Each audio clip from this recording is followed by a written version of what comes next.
এখন আমরা যাচ্ছি ভেনিসের সবচেয়ে বিখ্যাত ট্যুরিস্ট স্পটগুলোতে, যেগুলোতে না গেলে ভেনিস যাওয়াই বৃথা। খেলাম মাঝে মার্গারিটা পিৎজা। ভেনিসের এই ছোট ছোট গলিগুলোতে যেন সত্যি সত্যি হারিয়ে যাচ্ছি মনে হয়। আর গন্ডোলার যে অপরূপ সুন্দরতা তা নিজের চোখে না দেখলে বিশ্বাস করবার নয়। এখান থেকে দাঁড়িয়ে দাঁড়িয়ে আমরা তার শোভা দেখছিলাম।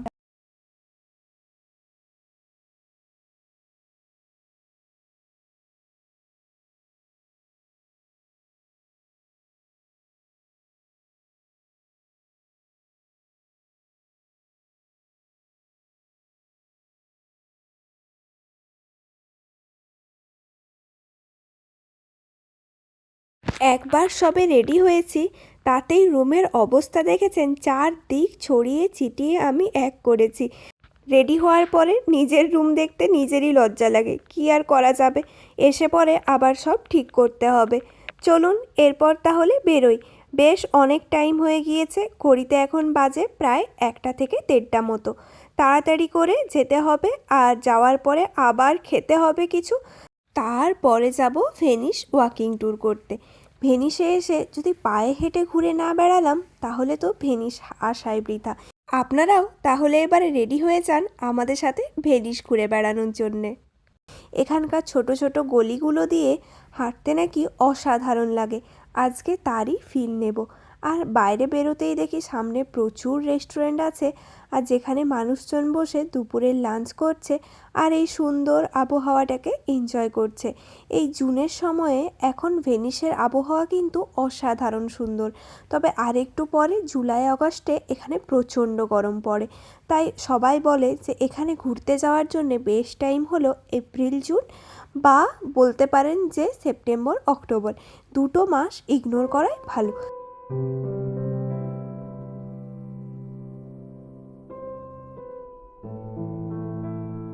এই দিকের রাস্তাটাতে কিছুটা হাঁটার পরই বুঝতে পারলাম যে আমরা কিন্তু ভেনিসের মেন স্পটগুলোর থেকে এদিকে হাঁটতে গেলে দূরে চলে যাব। তাই আমাদেরকে যেতে হবে ওই পথে। এখানে একটা বার আছে, এখানে যেয়ে আর কি হবে, চলুন ঘুরে ওই দিকেই যাই। আর ওই দিকে যদি কিছু রেস্টুরেন্ট পাওয়া যায়, সেখান থেকে কিছু একটু খেয়ে নেব। ইটালি বিখ্যাত পিৎজার জন্যে, তাই এখানে 99% দোকানে আপনি পিৎজা পাবেন। তাই আবার একটি পিৎজা নিয়েই আমরা বসেছি। তবে এই পিৎজাটা ছিল অসাধারণ খেতে, আর ওপরে ছিল মেল্টিং চিজ। চলুন খাওয়া দাওয়া হয়ে গেল, এরপরে তাহলে ইটালির এই সরু সরু গলিগুলো দিয়ে যাব এখানকার বিখ্যাত ট্যুরিস্ট স্পটগুলোতে। যখনই আপনি রিয়াল্টো ব্রিজের সামনাসামনি চলে আসবেন, তখনই দেখতে পাবেন আশেপাশে প্রচুর সুভেনিয়ার শপ আছে, যেখান থেকে শপিং করতে পারেন। আর এখানে দেখলাম যে সোনা গয়না সব কিছুরই দোকান আছে। আর এই হলো ভেনিসের বিখ্যাত মুখোশের দোকান। ভেনিসের মানুষজনের কাছে এই মুখোশগুলো বেশ ফেমাস।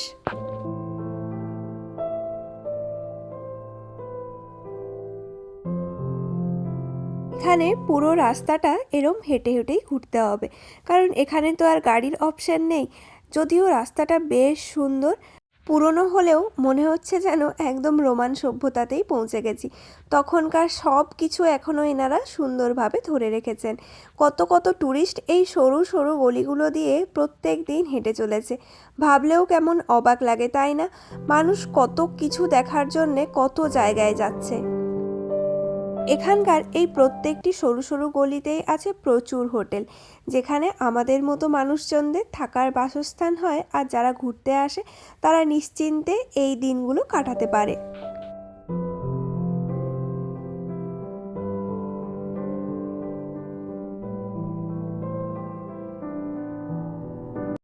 ভেনিসে হেঁটে ভ্রমণ করা একটি চমৎকার অভিজ্ঞতা। গন্ডোলা রাইড যেমন জল থেকে একটি অনন্য দৃষ্টিভঙ্গি প্রদান করে আমাদেরকে, ঠিক সেরমভাবে এই গলিগুলো দিয়ে হাঁটলেও আমরা উদ্ধার করতে পারবো এখানকার হিডেন জেমস, আর যেগুলো অনেকের চোখের আড়ালেই রয়ে যায়। আর সবচেয়ে বড় কথা হলো, এই গোলকধাঁধার রাস্তায় মনে হয় যেন নিজেই হারিয়ে যাব, কারণ এখানে প্রত্যেকটি রাস্তায় আপনার সেম মনে হবে। গুগল যদি আপনি ইউজ না করেন, তাহলে কিন্তু একদম পাক্কা হারিয়ে যাবেন, কারণ আপনি বুঝতেই পারবেন না আপনি কোন রাস্তা দিয়ে যাচ্ছেন আর কোন রাস্তা দিয়ে আগে গিয়েছিলেন। প্রত্যেকটি রাস্তার মোড়ে মোড়ে বা গলিতে গলিতে আছে সুন্দর সুন্দর সুভেনিয়ারের সব দোকান। এছাড়াও খাবার দোকানও প্রচুর আছে। এই যে হাঁটতে হাঁটতে আমরা প্রায় এসেই পৌঁছেছি একটা ভেনিসের ক্যানেলের সামনে। ভেনিস তো বিখ্যাত এই জলরাশির জন্যে। এই চারদিকে জল আর মাঝখানে বাড়ি, এই হলো ভেনিস। ভেনিসকে বলা হয় city of water, city of canal. কেন সেটা তো আগেই বললাম, যে এখানে রাস্তাঘাট নেই, আছে শুধু জলপথ। এখানে যে জলগুলো দেখতে পাচ্ছেন সেই জলটার কিন্তু সরাসরি কানেকশন রয়েছে সমুদ্রের সাথে। হাঁটতে হাঁটতে আমরা কোথায় যাচ্ছি সেটাই তো বলা হয়নি আপনাদেরকে। আমরা এখন যাচ্ছি এখানকার মেন স্কোয়ারের দিকে, যেটাকে সেন্ট মার্ক স্কোয়ারও বলা হয়।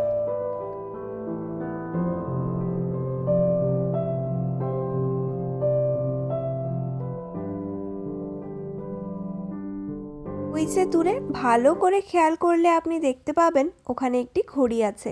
আর যে ঘড়িটি শুধুমাত্র যে আমাদেরকে সময় প্রদর্শন করে তা না, এটা কিন্তু তার সাথে সাথে দিক নির্দেশ করতে পারে এবং রাশিফল সম্পর্কেও জানান দিতে পারে।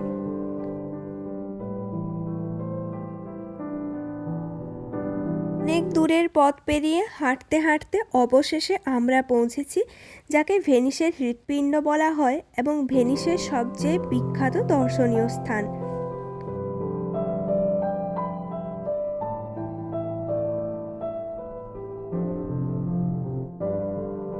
এটিকে আপনারা ভেনিসের সিটি সেন্টারও বলতে পারেন। এখানে একটি চার্চ রয়েছে আর রয়েছে বড় টাওয়ার। চারদিকে ঘিরে রয়েছে প্রচুর পরিমাণে দোকান, ক্যাফে, এছাড়াও রেস্তোরাঁ, যেখানে মানুষজন বসে দুপুরের বা সন্ধ্যের খাবার এনজয় করে। আর এখানকার মানুষজনদের মধ্যে দেখলাম সবাই অনেক বেশি প্রাণচঞ্চল। চারিদিকে গান বাজছে আর মাঝখান দিয়ে মানুষজন হেঁটে যাচ্ছে।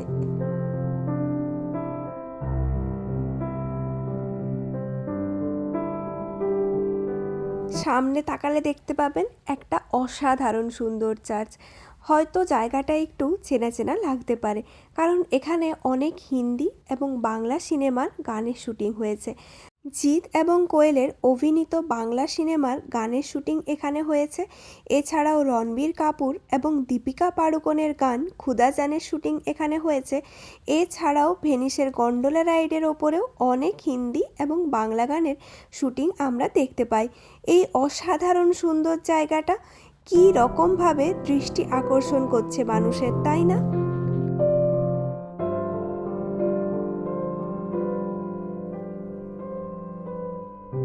সামনে যে চার্চটি দেখতে পাচ্ছেন তার মধ্যে চাইলেই আপনারা যেতে পারেন, তবে টিকিট লাগবে 10 ইউরো করে আর সময়ও লাগবে অনেকক্ষণ। তাই আমরা আর বাকি অন্য সবার মতো বাইরে থেকে দেখেই চলে গেলাম। যদি ভেনিসে এসে কেউ অনেক দিন থাকার প্ল্যান করেন সে এই সবগুলো ভ্রমণ করতেই পারেন। ক্লক টাওয়ারটার ওপরেও ওঠা যায়, আর যেটার থেকে নাকি পুরো ভেনিস শহরের একটা সুন্দর দৃশ্য পাওয়া যায়। তবে এখানে যাওয়ার জন্যও টিকিট লাগবে।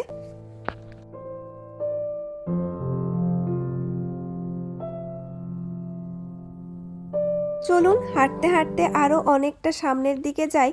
এখন আমরা মেন স্কোয়ার থেকে বেরিয়ে এসেছি আর একদম ক্যানালের সামনেটাতে এসে দাঁড়িয়েছি, যেখানেও প্রচুর রেস্টুরেন্ট আছে। আর এই যে ক্যাফেটা দেখছেন এটা নাকি আজ থেকে প্রায় 300 বছর আগেকার পুরনো। ভাবতে পারছেন এত বছর ধরে এনারা মানুষকে সার্ভ করে যাচ্ছেন। আর এই দিকে সুন্দর গন্ডোলাগুলো দাঁড়িয়ে আছে।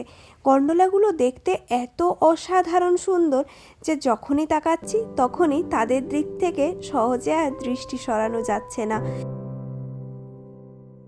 এখানে দেখলাম একটা ড্রিঙ্কিং ওয়াটারের ব্যবস্থা করা আছে, তো ওখান থেকে জল ধরে নিই। আর যেটা বলছিলাম যে আপনারা চাইলে গন্ডোলা এখানে বিভিন্ন জায়গা থেকেই করতে পারেন। 90 ইউরো, 120 ইউরো এরমভাবে ভাগ থাকে, তবে সমুদ্রের ধার থেকে করলে তার প্রাইসটা একটু বেশি পড়ে। হাঁটতে হাঁটতে থমকে গেলাম বলতে পারেন। এই জায়গাটি কী যে অসাধারণ সুন্দর লাগছে তা বলতে পারবো না। সব থেকে বেস্ট গলি হয়তো ভেনিসের এটিই আমার মনে হলো।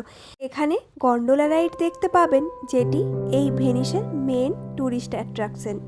দেখুন এক এক করে কি সুন্দর গন্ডোলাগুলো যাচ্ছে, যেন মনে হচ্ছে সত্যি সত্যি আগেকার যুগে রাজারা এই গন্ডোলায় করে ভ্রমণ করত। শুধু রাজারা নয়, তখন ট্রান্সপোর্টের মাধ্যম ছিল এই গন্ডোলাগুলি।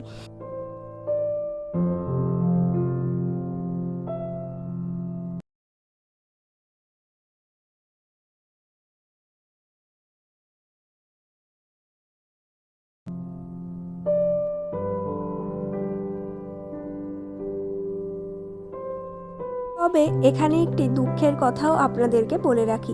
সাইডে যে সাদা রঙের বিল্ডিংটা দেখতে পাচ্ছেন, সেটি ছিল এখানকার জেলখানা।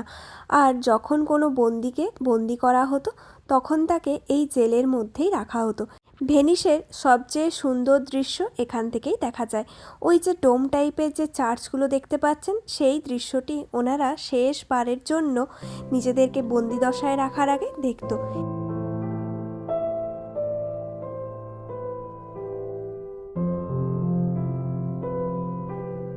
দেখে নিশ্চয়ই বুঝতেই পাচ্ছেন এখন আমরা কোথায় আছি। রিয়াল্টো ব্রিজের সামনে। আর যেখান দিয়ে যাচ্ছে ছোট্ট ছোট্ট গন্ডোলাগুলো, আর এইখানে আমি দাঁড়িয়ে তার অসাধারণ শোভা এনজয় করছিলাম।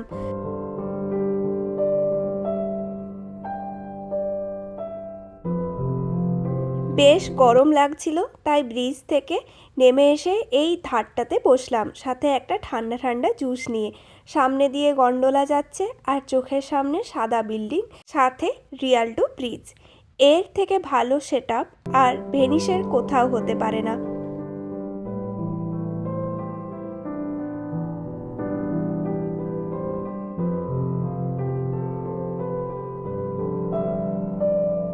চলুন তাহলে আজকে এখান থেকেই আমার ভিডিওটা শেষ করলাম। দেখা হবে পরের নতুন একটি ভ্লগে। Thank you so much. আর পরের ভ্লগ অবশ্যই মিস করবেন না।